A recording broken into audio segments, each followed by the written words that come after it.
Bonjour à tous, ici Nicolas Gagnon, directeur Québec pour la Fédération canadienne des contribuables. Et écoutez, aujourd'hui, je prends un petit moment pour faire une capsule pour vous parler de notre campagne pour la mise en place d'un directeur parlementaire du budget à l'Assemblée nationale du Québec. Depuis quand même plusieurs années, c'est de plus en plus difficile pour les contribuables d'avoir leur juste par rapport à l'état des finances publiques du Québec, via notamment notre ministre des Finances, M. Éric Girard.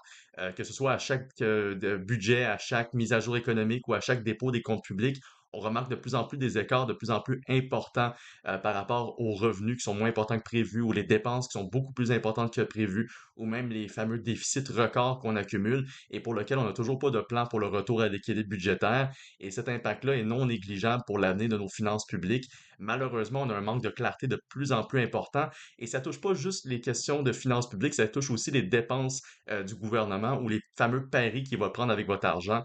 Qu'on parle des retombées économiques qu'on nous a fait miroiter au moment d'annoncer justement là, le toit du stade olympique de Montréal qui va coûter pas loin d'1 milliard de dollars, pour lequel on sait même pas c'est quoi les fameuses retombées économiques à espérer, ou sinon le pari qu'a pris le gouvernement dans l'usine Nordvolt, qu'on sait même pas si elle va voir le jour malgré qu'on a injecté pas loin de 710 millions de dollars dans l'entreprise, sans oublier tous les autres projets liés à la filière électrique. Bref, la liste est très longue au niveau de l'information qui est occultée aux contribuables et malheureusement, bon, on est perdant alors que c'est nous qui payons la facture et ça pour très longtemps.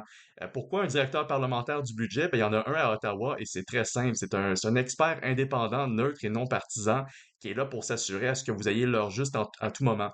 Quand le gouvernement vous parle, par exemple, de ce déficit ou de son budget, ben, vous voulez avoir l'heure juste et vous assurer que, par exemple, si on vous dit qu'il y a un plan pour retourner à l'équilibre budgétaire pour 2030, ben, on n'a pas écrit ça sur un coin de table. C'est limpide, c'est bel et bien établi et ça va se faire dans le temps et non pas juste une simple promesse comme ça.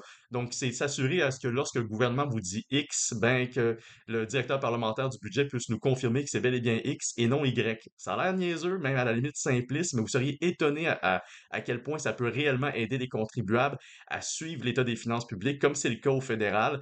Bien sûr, à ce niveau-là, on a remarqué aussi plusieurs dépenses excessives dans les dernières années, mais au Québec, on n'y fait pas exception. Il faut rappeler aussi que les partis de l'opposition à l'Assemblée nationale sont pour la plupart tous en faveur de la mise en place d'un directeur parlementaire du budget et que la CAQ elle-même, il y a plus de 12 ans, en fait en 2012 et même en 2014, répétait que c'était important de mettre en place ce poste-là à l'Assemblée nationale, mais depuis que la CAQ a été élue, on n'a toujours pas vu cette promesse revenir de l'avant. Donc, considérant qu'il y a un budget qui s'en vient au printemps prochain, on s'est dit que ce serait très important de mettre encore plus de pression sur le gouvernement et de s'assurer à ce que ce poste-là soit créé dans les plus brefs délais.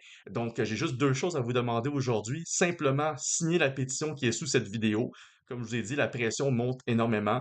Les partis de l'opposition sont alignés sur cette campagne et on espère maintenir la pression le plus longtemps que possible pour obtenir une autre victoire pour les contribuables. Et puis, finalement, bien sûr, partager cette vidéo pour que le plus grand nombre de personnes soient au courant de la situation et puissent également joindre l'épaule à la roue pour s'assurer que les contribuables comme vous et moi aient leur juste sur les finances publiques du Québec. Merci.